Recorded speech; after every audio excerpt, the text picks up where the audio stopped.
Hello, you're welcome to UPfront. My name is Raymond Aqua. This minute, Menzgold CEO Nana Appiah Mensah has been declared a fugitive of the law as court issues warrant for his arrest, mandating the CID to mount an international manhunt for him in 194 countries, led by the Interpol. We hear from the customers, of course, the lawyers, and also tell you why the Financial Intelligence Center is moving in to freeze his bank accounts. But is this too little, too late? Have you waited for the horses to bolt before closing the staples, or is just the right intervention at the right time? I'm going to the phone lines right away because I have lawyer Samson Ladia on the phone lines to help us understand exactly what this warrant is supposed to mean and what it is supposed to do when it comes to the realities on the ground. You're welcome, Counsel, to UPfront.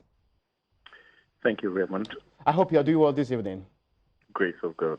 So for those who have not heard or seen this particular warrant, I'll just read part of it. It says that warrant to arrest in the Supreme Court of Ghana to IGP and any other officers of this court, whereas Nana Appiah Mensah of Accra is accused of the offense, and the offense is stated defrauding by false pretense, contrary to Section 131 of Act 29/60. You are hereby commanded in the name of the President forthwith to apprehend the said Nana Appiah Mensah, and that has been issued from the court on the 9th, that's today, in the courts here, and producing before this particular court in the same day that's been given on the sheet there, and it's been signed by a circuit court judge. Explain to us, is this a way of saying the man is wanted and that wherever he is, anybody who can aid the police or any other state institution to arrest him should do so? All right, so it means exactly what you have just said.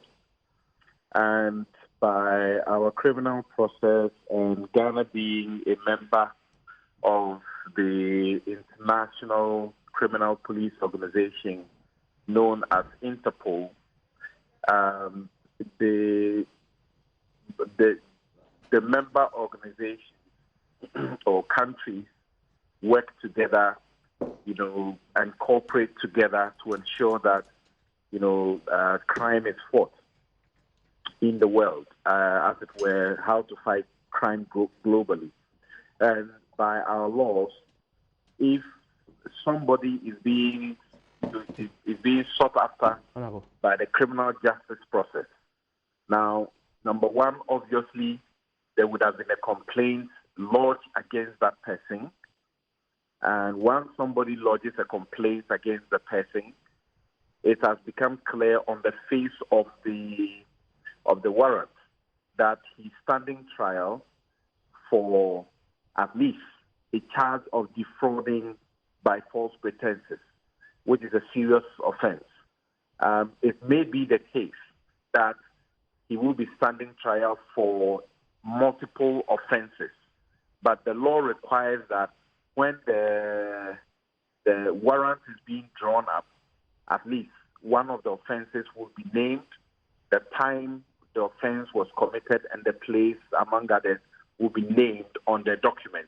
Now, once the document is issued from the Court of Ghana, it means that the police have been empowered to look as in search every nook and cranny of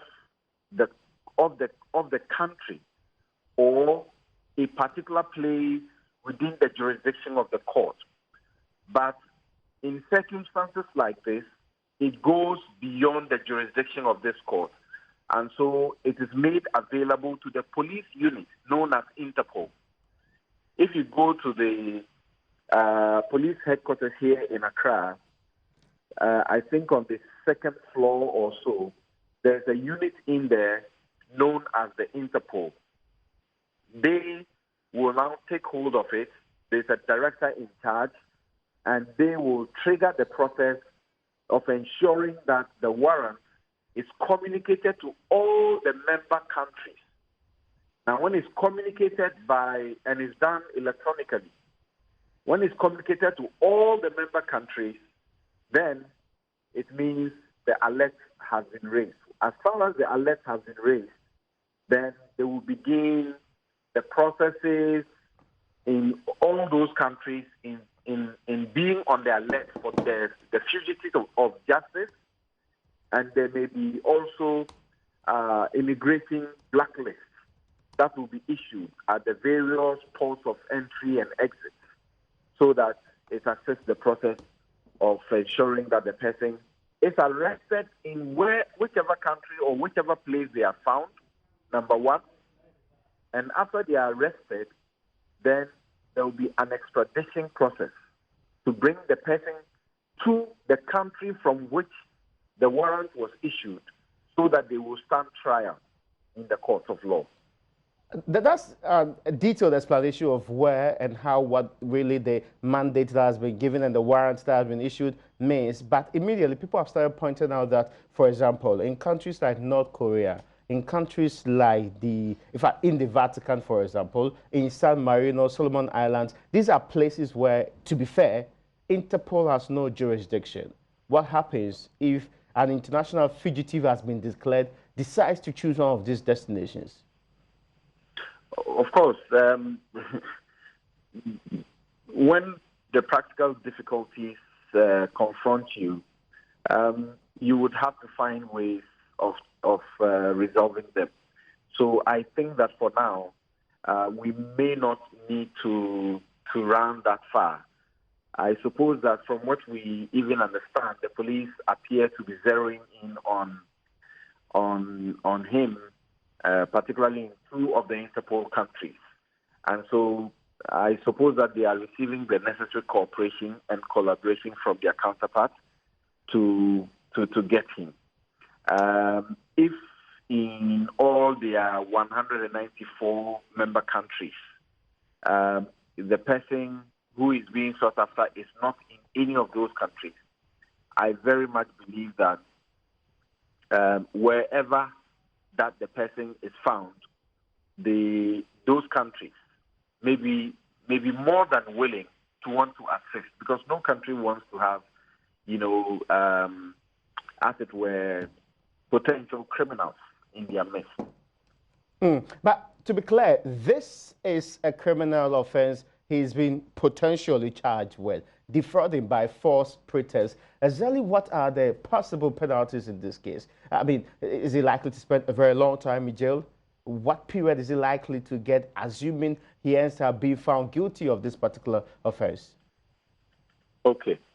So when you face the offense of defrauding by false pretenses, like I said earlier, there would be the need to establish more clearly the specificity of the matters for which he's being brought to the court.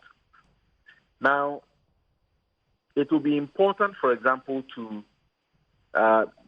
know in detail the person who has made the complaint and the specific nature of the complaint. Because if you know the specific nature of the complaint, then you begin to appreciate the consequences that will follow. You may have defrauded by false pretenses in an insignificant amount of money. You may have defrauded by false pretenses over a significant amount of money. The source of the money may also become a big issue. And in these circumstances, of course, you and I have become privy to issues of potential money laundering charges that may also come in. Yeah. And these are all labeled in our law as serious offenses. For as long as they are serious offenses, you are generally, you are looking at, because they are not misdemeanors, and a misdemeanor, generally, you are looking at potentially of 3 years maximum in jail. That's a general tenure.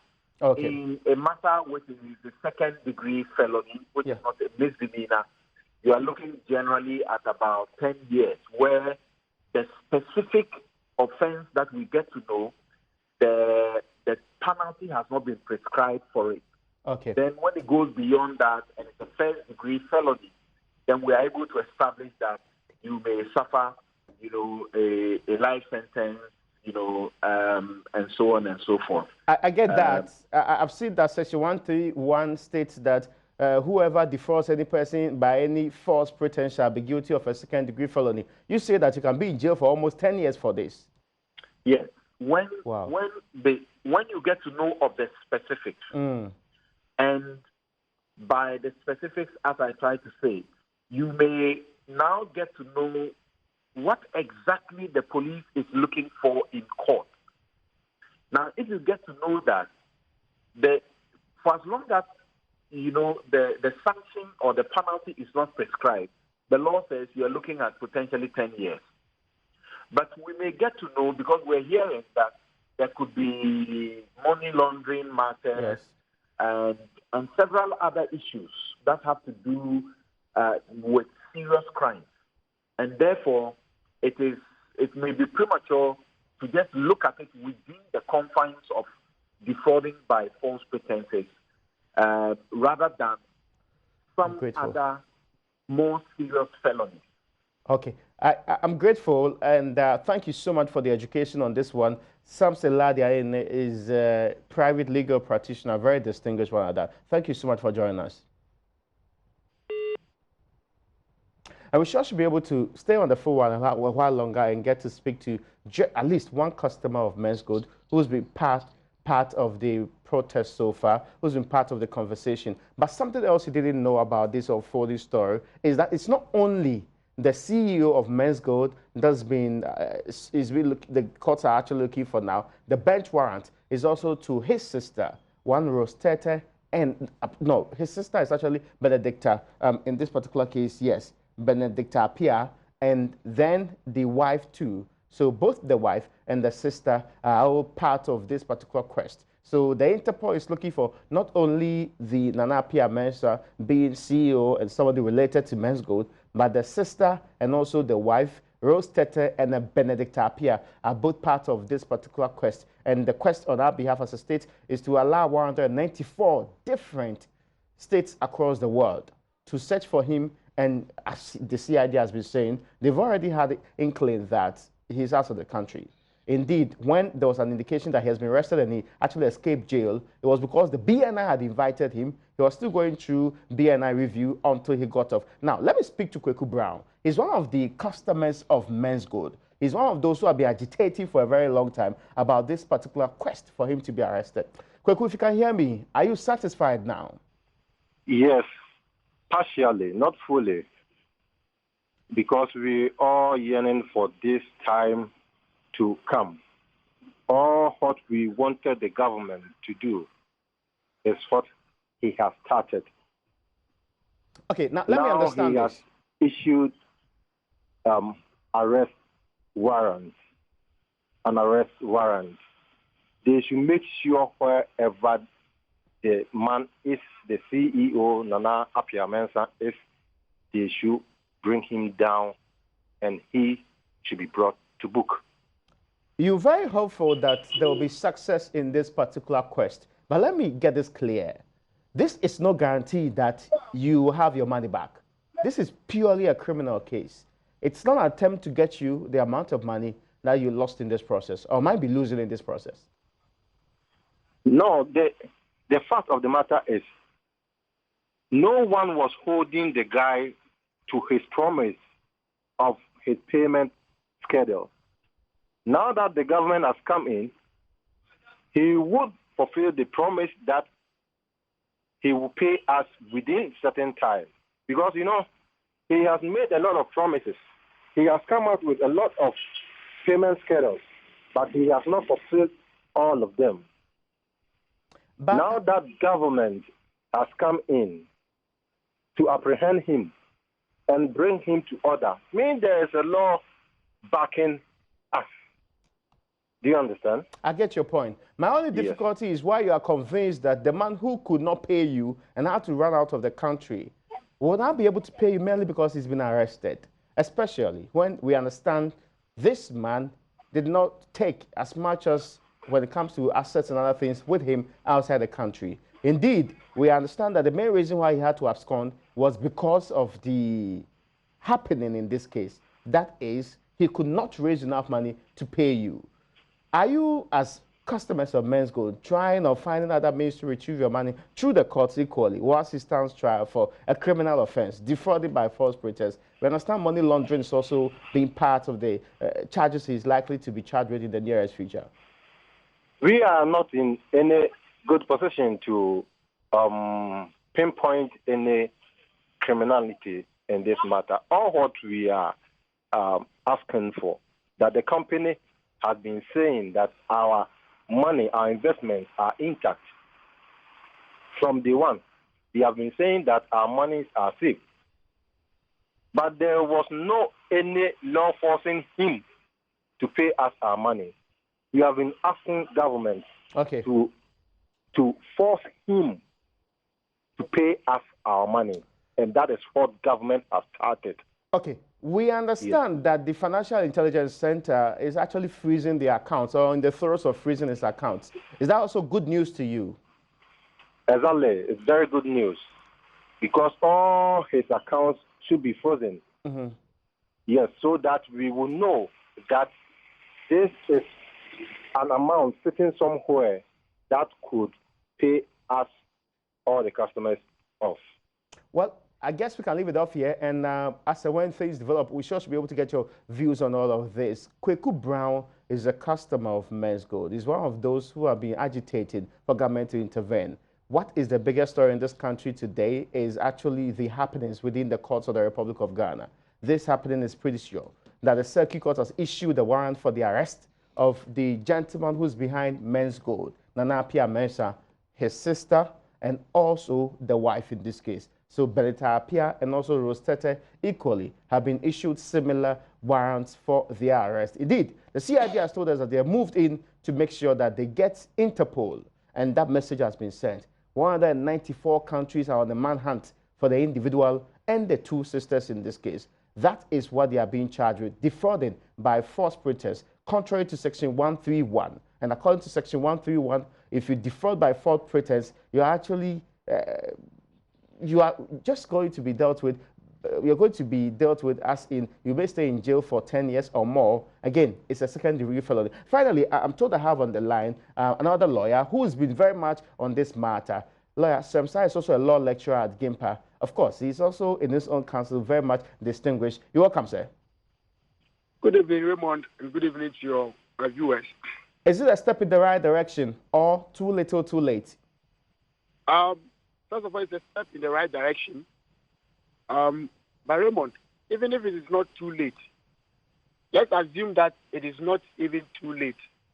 I think since the day the formation of the Office of the Special Prosecutor, one thing we all accepted was that in white-collar crimes, arrest and criminal prosecution of persons does not solve the problem. What matters in white-collar crimes and what we have been pushing for is the recovery of the monies that were lost. So to the extent that the arrest of the person involved would provide information as to where the monies are, then we can say it is a step in the right direction. However, if, as we have seen before, the arrest and prosecution and even sentencing of such persons will not bring us what we have lost and compensate persons who have lost so much, then we might say the step in the right direction, but won't go far. But so, let me get this straight. The customer was excited that because he's been arrested, automatically they're going to get their money. Are you saying that it is not automatic that merely being arrested or he and his accomplice being arrested or the order for the arrest, even if they are arrested to pursue this criminal case, it doesn't in any way mean that these customers are automatically going to get their monies? Precisely. It doesn't mean that at all. And we have learned that from experience. And so many times in this country where persons who have been arrested for white-collar crimes, sometimes they're even jailed, go to jail, and they come out and nothing is recovered. So if I were the customers, the victims of these these activities. What I will be pushing for is what we have all been pushing for: how to track down and trace these monies and retrieve them for purpose of redistribution for persons who have lost it. And like I've been saying, the customers may not get all their money. Of course, if they could get all their money, then there wouldn't be a problem in the first place. But it's because they can't get all their money. But at least something to settle them somehow, because their worries are just so huge that we need further action than just arresting and prosecution. In fact, even if it is possible to retrieve the money and without even arrest, then customers will be even more happy than to arrest him. Of course, if you arrest him, definitely you have access to some information which may, as it were, help you to retrieve the money, but it is not automatic at all. Grateful to you. Thank you so much, Senior Law Lecturer at the Gimpa Law School, Justice Sermsai. We're coming back in studio after this break, and we'll talk more on the current financial state that's happening to banks of the Republic of Ghana.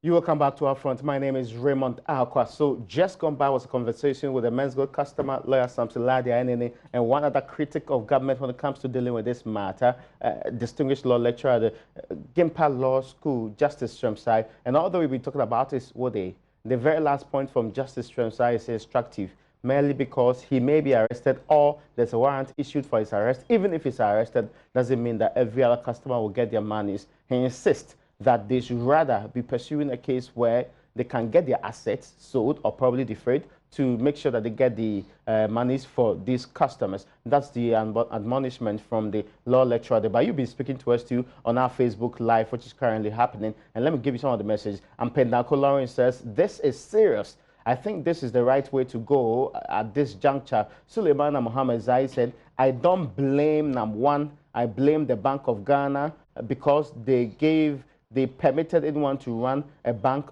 business. Of course, the Bank of Ghana stated that they were not even in tune with the activities of this particular gentleman and the Menzgold in this case. Frida Stephanie Frempong said, why to the Supreme Court straight away and not the High Court? So let me clarify this. The warrant was issued by a circuit court judge. Of course, there are generic templates that they use, but it's by a circuit court judge. So I indicated earlier. Francis Eglet says, I don't know why they've waited for him to liquidate most of his properties before issuing an arrest warrant. We understand that the FIC is also pursuing these assets, freezing accounts and all of that. There's one from Suleimana Mohammed. He says, now they're saying Namwan has no legal permit. So how is he running his bank? Again, to all intents and purposes, it was not a bank. As far back as 2014, the Bank of Ghana sought to tell the public that this particular institution is running as Men's Bank. In fact, it changed from Men's Bank with a K to Men's Bank with a C before it became Menzgold. That's the misconception then that the Bank of Ghana sought to clarify. As to whether at that time they didn't close down the institution, nobody knows at the time. Okay, Harriet Achan Dako says, I pray the issue will be resolved so that this guy can go back to their normal life, because it's not easy at all. Well, very much so. And then it's Ojo Nyako, chase him are just the words that he has for us. Joseph Saboteur says, it is true that government officials are involved. Well, I don't know. Well, and Dorothy is also being, and as Jabbar has a statement there, Hussein Adams said, BOG has been lackadaisical in this situation. They are part of the problem. Frederick Obinkojo said, we are talking about the law, and it does not give the BOG the power to do anything that you said. And Nana Appiah Mensah said, BOG didn't give them license. How did they regulate them? Well, much of the conversation is in that direction. And humble or report is who I'll come up with. I'll come back to your messages. Why do GRA collect taxes from them? That's an interesting development too. So let me get back to in studio here. He's been patiently waiting. He's a man that I've had before, a very distinguished, powerful speaker too. The honourable member on the Finance Committee of Parliament is the Honourable Isaac Adongo, Bolgatanga Central. Yeah. Brilliant. He's the MP for Bolgatanga Central. What's happening with me and Bolgatanga these days? Anyway, you're welcome, sir. Thank you, and good evening. I hope you are doing well. By the grace of God, I'm doing well. And yourself? I'm doing very great, but Menzgold customers are not in the best of state this day. Yeah, they haven't been for a very long time. Yes. The development we're talking about is that the latest, which is happening now, is that a court has given a warrant for his arrest. The CID has declared him a fugitive and a wanted man. Indeed, the CID has actually asked Interpol, because they believe he's outside the country, in one of the 194 countries, to search for him. Is that a step in the right direction? Well, the question is what has triggered this? It has to be a very important question to answer. Yeah. What has triggered this? Because we've been talking about this, for example. So why is it now? That's a major question. The answer that the CID gave was it's not the CID, because the CID is not the one that should have been interested in the first place. Government should have been interested in the first place. And so you have a government that doesn't have leadership. They only have to wait for people to bend ties and to threaten to set the whole country ablaze before they act. We saw what happened yesterday in Kumasi. That is what is triggering this. Okay. And so for me, I feel... Kumasi is important. Yeah, yes, it's important to the NPP. Okay? So do we as a country have to wait for people to take the law into their own hands before we act to help them? And at the end, when we do that, we turn around to take the credit for it. So for me, I really don't see... I see this as a gimmick, because if you look at what social media has been doing over the last 3-4 days, where they've been showing pictures of the president in interactions with Nam1 and all of that, certainly that is feeding into trying to protect your image more or less than protecting the people of Ghana whose monies are being locked up. If the interest was to serve the people of Ghana whose monies have been locked up, the action would have been taken long, long ago and not now. Okay, so, but we understand. What's confusing me, of course, is that the CID boss tells us, well, it was BNI that was dealing with him, and yet he could leave the country. I thought that when you were some of these inquiries, your passport or something could be seized, and yet you could freely leave the country, that we are now going to issue a warrant to chase him all over the place. He's a high-profile person. Yeah. That is exactly what they have said. He has to be treated with kid gloves. He has to be treated as a special person. And that is the reason he was treated that way. If he was treated per the charges that we are now hearing, and the risk associated with dealing with somebody who could potentially escape because of the nature of the charges, I'm sure he would have been dealt with appropriately. But he was dealt with leniently because he's a special person with special relationships and special connections. Suddenly, we are now being told that we are asking the international community.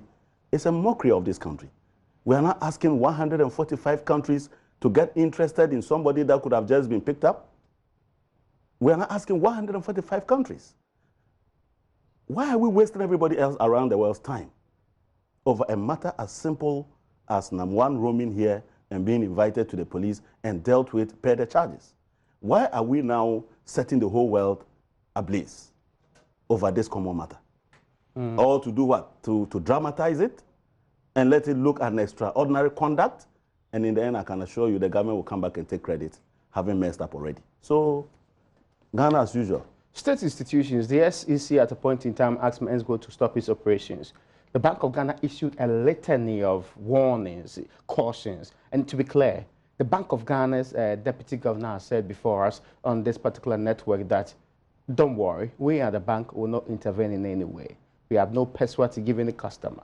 The Minister of Information equally said government was not in any way to raise the money to pay it. Indeed, the Finance Minister was even bold enough to declare this as some people's greed that ought not to receive government's attention in this case.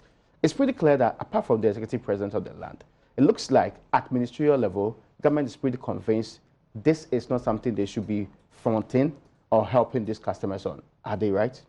You cannot exclude the administrative president, because who are the ministers? They are just doing a delegated responsibility, and so they cannot be speaking at court purpose with the president. So if the president intends to settle them, his ministers won't speak otherwise. Okay. So they are speaking exactly the language of the president.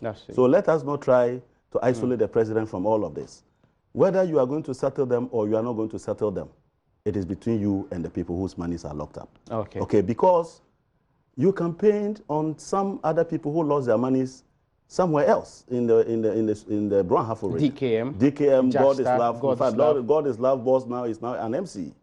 Okay, so your record is there, and the people whose monies are locked up will be the good judges. For me, I won't put pressure on government to settle or not to settle. It is up to them. But the most important thing is, when Securities and Exchange Commission intervened, and basically after all the trial and error of the various regulatory agencies, then settled on the fact that these people were operating within the domain of Securities and Exchange Commission. all that we're hearing were public banters, leaking of documents, leaking of meetings, and all of that. What was that supposed to do to us? What we wanted was a result. Yeah. The result was quite simple, that if people's licenses will be coming to that, can be drawn on suspicion, on the mere fact that he is dirty because he's in court. But people that you feel strongly are doing the wrong thing can be allowed to roam around and make one schedule after the other and get people agitated. People have lost their lives. And then all of a sudden, it is a movie. It's like a Hollywood movie, all of a sudden within 2 hours. Within 2 hours, we have a Hollywood movie on our hands with the stage and the plot all over 145 countries. I see. That is amazing. Look, this is one of the biggest indictments on the leadership of our country. That today, we are not asking the international community to look for somebody we are describing a fugitive who, to all intents and purposes, is an ordinary man that could have been arrested any day. So the stage is set for another Holy Star movie.